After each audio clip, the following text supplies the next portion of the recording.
ஆக்சுவலாக எனக்கே நல்லா தெரிஞ்ச 2 பசங்க. அதில் ஒருத்தன் வந்து ஃபுல் அண்ட் ஃபுல் அவனோட ஒர்க் எல்லாமே சூப்பராக தான் பண்ணுறான். பட் ஸ்டில் அவன் யாருக்கும் பெருசாக அதை பற்றி சொல்கிறதே இல்லை. அவனே பண்ணுறான். மேபி ஒன் ஆன் ஒன்ல மீட் பண்ணும்போது கூட நான் இது பண்ணியிருக்கேன் அது பண்ணியிருக்கேன்னு சொல்லி நிறைய காமிக்கிறான். பார்க்கும்போது நமக்கே ஒரு மாதிரி மெஸ்மரைசிங்காக இருக்குது. பட் ஆனால் அந்த பையனுக்கு ஒரு இனஃப் ஆப்பர்ச்சுனிட்டி கிடைக்கல அப்படின்றது ஒரு மேஜர் கன்சர்னாக சொல்லும்போது, ஒரு விஷயம் என்ன வந்து எனக்கு அப்படியே ரிலேட் ஆச்சுன்னா, அப்படியே இந்த பக்கம் இன்னொரு ஸ்டூடெண்ட்டும் என் கூட ரொம்ப நாள் ட்ராவல் பண்ண பையன். அவன் வந்து என்னதான் இந்த ஃபர்ஸ்ட் ஸ்டூடெண்ட் அளவுக்கு அந்த அளவுக்கு ஒரு டெக்னிக்கலி எக்யூப்டாவோ இல்லை டேலண்டடாவோ இல்லைனாலும் கூட, இந்த பையன் வந்து ஹி இஸ் ப்ராக்ரஸிங். அண்ட் அதே சமயம் அதை ஃபுல்லாக வந்து ப்ராப்பராக லிங்க்டின்ல, அப்புறம் மல்டிபிள் சோஷியல் மீடியா சேனலில் இவன் பண்ணுற ஒவ்வொரு சின்ன சின்ன விஷயத்தையும் போய் டாக்குமெண்ட் பண்ணிக்கிட்டே இருக்கிறான். அப்போது இந்த ஃபர்ஸ்ட் பர்சனுக்கும் செகண்ட் பர்சனுக்கும் ஒரு மேஜர் டிஃப்ரென்ஸ் வந்து என்னால் பார்க்க முடிஞ்சது. என்னதான் ஹைலி டேலண்டடான ஒரு ஸ்கில்லோட ஒரு பையன் அதாவது இந்த ஃபஸ்ட்டு என்கிட்ட பேசிக்கிட்டு இருந்த பையன் இருந்தாலும், இந்த செகண்ட் பேசிக்கிட்டு இருந்த பையன் என்னதான் வந்து ஒரு ஹாஃப் பேக்டாக ஒரு இப்போ தான் ஏதோ ஒன்று கற்றுக்குறோன்ற அந்த ஒரு ஃப்ளோவில் ஸ்டார்ட் பண்ணியிருந்தாலும், 2 பேரையும் பார்க்கும்போது the second guy had more chances of getting a lot of opportunities.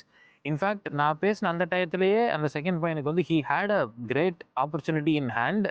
And அதை வந்து எடுக்கலாமா வேணாமான்ற கன்ஃபியூஷனில் இருந்தான். Because he is not fully equipped to do that work.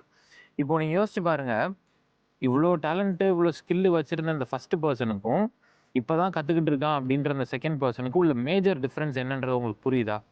Ideally நம்ம எல்லாருமே ஏன் ஒரு விஷயத்த கற்றுக்குறோம், ஏன் ஒரு விஷயத்த வந்து புதுசாக ஏதாச்சும் ட்ரை பண்ணணும்னு நினைக்கிறோம்? Eventually we want to get some opportunity and do something figure.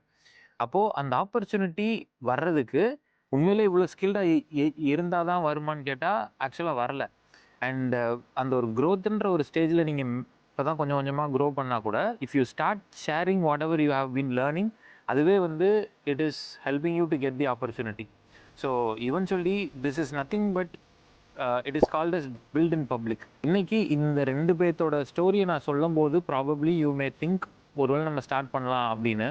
ஆனால் if you are still considering, இன்னமும் நீங்கள் யோசிச்சுக்கிட்டே இருக்கீங்க ஒருவேளை நம்மளும் பில்ட் இன் பப்ளிக் பண்ணணுமா இல்லையா அப்படின்னா, probably I give you a couple of reasons for which you have to start. And first and foremost ரீசனே வந்து உங்களோட விசிபிலிட்டி தான்.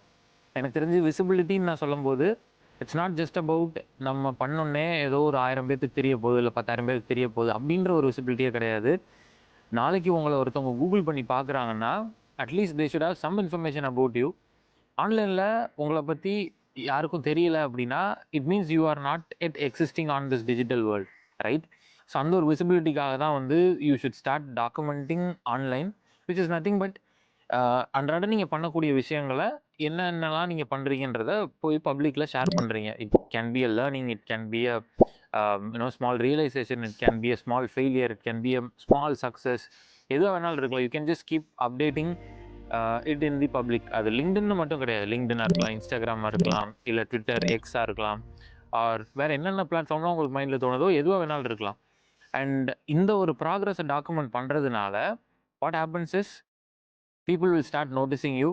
அந்த விஷயத்துக்கு if they can remember or recollect you, then you have definitely won there.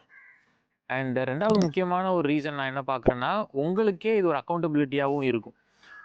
So இப்போ let's say ஒரு 30 டேஸ்க்கு நீங்கள் ஒரு விஷயம் பண்ண போகிறேன்னு நீங்கள் வந்து பப்ளிக்காக வந்து நீங்கள் சொல்கிறீங்கன்னா, it eventually gives you that pressure, or eventually it gives you that healthy pressure to actually keep you moving for the next 30 days without giving an excuse. ஏன்னா நமக்குள்ளே நம்ம எத்தனையோ விஷயங்கள் பண்ணணும்னு பிளான் பண்ணி கடைசியாக நம்ம பண்ணாமலே போயிருந்திருக்கோம்.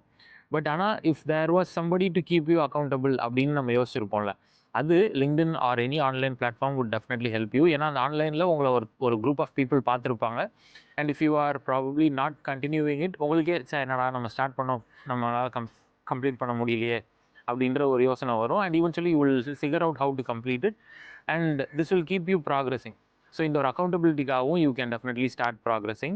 அண்ட் அஃப்கோர்ஸ் நான் முன்னாடி சொன்ன மாதிரி அந்த கிளியராக டிஃப்ரென்ஸ் சொன்னேன்ல, ஒரு ஸ்டூடெண்ட்டுக்கு எல்லாமே தெரிஞ்சிருந்தாலும் இன்னொரு ஸ்டூடெண்ட்டுக்கு தான் அந்த ஆப்பர்ச்சுனிட்டி கிடைச்சது. ஸோ உங்களுக்கும் இந்த மாதிரி ஆப்பர்ச்சுனிட்டிஸ் கிடைக்கிறதுக்கான வாய்ப்புகள் வந்து நிறைய கொண்டு வர்றது it happens through build in public மட்டும்தான். So right now it is very crucial for you to start building in public, especially AI அது இதுன்னு நிறையா வந்துக்கிட்டு இருக்கிறப்போ உங்களோட ப்ரெசன்ஸை நீங்கள் வச்சுக்கல அப்படின்னா AI can never know that there is a person like this who's existing. ஏன்னா இந்த ஏஐ தான் நாளைக்கு உங்களோட ஒரு ப்ரொஃபைலையோ இல்லை உங்களோட ஒரு இன்ஃபர்மேஷன் எங்கேயோ நீங்கள் டாக்குமெண்ட் பண்ணதையோ கேதர் பண்ணி கொண்டு போய் ஒரு ரெக்ரூட்டருக்கோ இல்லை ஒரு டெசிஷன் மேக்கருக்கோ போய் காமிக்க போகுது. ஸோ அதனால் don't miss out the opportunities that you are easily going to get by simply ignoring build in public. சரியா? So start today. And in case உங்களுக்கு என்ன பப்ளிஷ் பண்ணுறதுனே தெரியல, எப்படி ஒரு டாக்குமெண்ட் பண்ணுறதுனே தெரியல அப்படின்னா nothing to worry. There is something called as documentation framework which we have built along with the help of our Radiance community students. And அந்த டாக்குமெண்டேஷன் ஃப்ரேம்ஒர்க் உங்களுக்கு வேணும்னா there is a link in description. அதை கண்டிப்பாக check out பண்ணி பாருங்கள். You will have a clear picture of எப்படி நம்ம ஒரு டே டு டே நம்மளோட லைஃப்பில் இருந்து எப்படி ஒரு டாக்குமெண்டேஷன்றதை ஸ்டார்ட் பண்ணலாம். அண்ட் அந்த டாக்குமெண்டேஷனை எவ்வளோ எஃபெக்டிவாக ஒரு ஆப்பர்ச்சுனிட்டியை கெயின் பண்ணுற அளவுக்கு நம்மளால் இம்ப்ளிமெண்ட் பண்ண முடியுதுன்ற எல்லா ஸ்டெப் பை ஸ்டெப் டீட்டெயில்ஸ் ஃபுல்லாக உங்களுக்கு இருக்குது.